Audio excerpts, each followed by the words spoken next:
Hello everyone, good morning. কেমন আছো সবাই? আশা করি সবাই ভালো আছো, সুস্থ আছো, আর আমরাও ভালো আছি। এখন বাজে সকাল ওই 6টা, আর আমরা এখন ঘুম থেকে উঠেই যাব বাজারে। তার আগে মুরগির ঘরের সামনে চলে এসেছি। দেখো এখানে এটা মুরগির ঠিক ঘর না, মানে মুরগির ঘরের সামনেটা, এখানটাতে মুরগি থাকে। তো মুরগি ছেড়ে দেওয়া হয়েছে, এর মধ্যে চড়ছে। তো এখান থেকে মুরগি ধরার চেষ্টা চলছে। ওদিকে দেবশ্রী তাড়া মারছে মুরগিগুলোকে, আর এদিক থেকে মা ধরার চেষ্টা করছে। তো আজকে জামাই আসবে বাড়িতে, তো ওই জন্যই আর কি মুরগি ধরা হচ্ছে। খাসি, হাঁস, বাজারের মুরগি, তারপরে এই মুরগিও দুটো আগে কাটা হয়েছিল, সব কিছু হয়ে গেছে। আবার আজকে হচ্ছে 3খানা মুরগি নিয়ে যাচ্ছি বাজারে কেটে আনার জন্য। তো ওই জন্যই মা আর কি বেঁধে ব্যাগের মধ্যে ভরে দিচ্ছে। তো সকালবেলা ঘুম থেকে উঠতেই ইচ্ছা করছিল না, মনে হচ্ছিল আর কিছুক্ষণ ঘুমাই, কারণ অনেক রাত করে শোয়া হয়েছে। আর এখানে এসে বেশ ভালোই রাত হচ্ছে, মানে গল্প করতে করতে কখন সময় পেরিয়ে যাচ্ছে বোঝাই যাচ্ছে না। তো ওই কারণে আর কি সকালবেলা উঠতে ইচ্ছা করছিল না, তারপরেও উঠেছি জোর করে। আর আমার পুচকিটা ওদিকে ঘুমাচ্ছে। 3খানা মুরগি ব্যাগের মধ্যে ঢোকানো হয়ে গেল, এবার ভালো করে মুখ বেঁধে দেওয়া হবে। আমি বলছিলাম যে ভালো করে মুখ বেঁধে দিতে, কারণ বলা যায় না কখন রাস্তার মধ্যে যদি বেরিয়ে যায় তখন আর এক মুশকিল, আর ধরতে পারবো না। তো ওই জন্য মা দেখো বেঁধে দিচ্ছিল। এবার আমরা যাব, এই যে রেডি হয়ে গেছি, এবার যাব হচ্ছে বাজারে।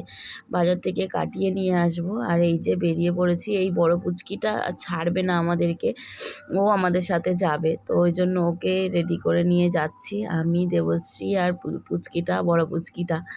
তো চলো যাওয়া যাক। রাস্তায় এখন কোনো লোক নেই, সকাল সকাল তো ওই জন্য রাস্তাটা বেশ ফাঁকা রয়েছে। আর সত্যি কথা বলতে এরকম অভিজ্ঞতা প্রথমবারের, কারণ এর আগে কোনোদিনও এইভাবে মুরগি কাটাতে যায়নি বাড়ির মুরগি নিয়ে। তো বাবা না হলে ভাই বেশিরভাগই যায়, ভাই গিয়েই করে নিয়ে আসে। কিন্তু এবার হচ্ছে আমি আর দেবশ্রী বলেছিলাম যাবো সকাল সকাল, সেই জন্য আমরা দুজন যাচ্ছি আর কি। তো আমরা সবজি হাটের মধ্যে চলে এসেছি, আর এখান থেকে যাব আমরা মাছ মাংসের হাটে। তো এই যে দেখো এখানে কাটাকাটি চলছে, আর আমরা এখানে বসে রয়েছি, কখন কাটা হবে তারপর আমরা বাড়ি চলে যাব।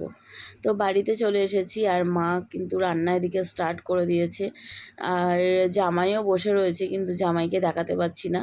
জামাইকে বললাম একটা জামা পরে এসো, কিন্তু জামাই জামা পরবে না, গরম লাগছে। আর এদিকে জামাইয়ের জন্য শাক তোলা হয়েছে। জামাই শাক খেতে ভীষণ ভালোবাসে, জামাই যা যা খেতে ভালোবাসে ও একবার আসলে তাই তাই আর কি রান্না হচ্ছে। আর এদিকে আমি যাব স্নান করতে, তো তার আগে একটুখানি ভিডিও করলাম। এখানটা হচ্ছে কাঠে রান্না হয়, তো এখানটাতে ভীষণ ভালো লাগে, মানে জায়গাটা এত সুন্দর করে দিয়েছে বাবা রান্নার জন্য। তো এখানটাতে সবাই মিলে আড্ডাও দেওয়া যাবে, আবার রান্নাও করা যাবে, বেশ সুন্দর করে বাবা করে দিয়েছে। তো এখানটাতে বেশ ভাল লাগে। তো মা এখানটাতে রান্না করে, আর আমরা সবাই মিলে বসে বসে এখানে গল্প করি।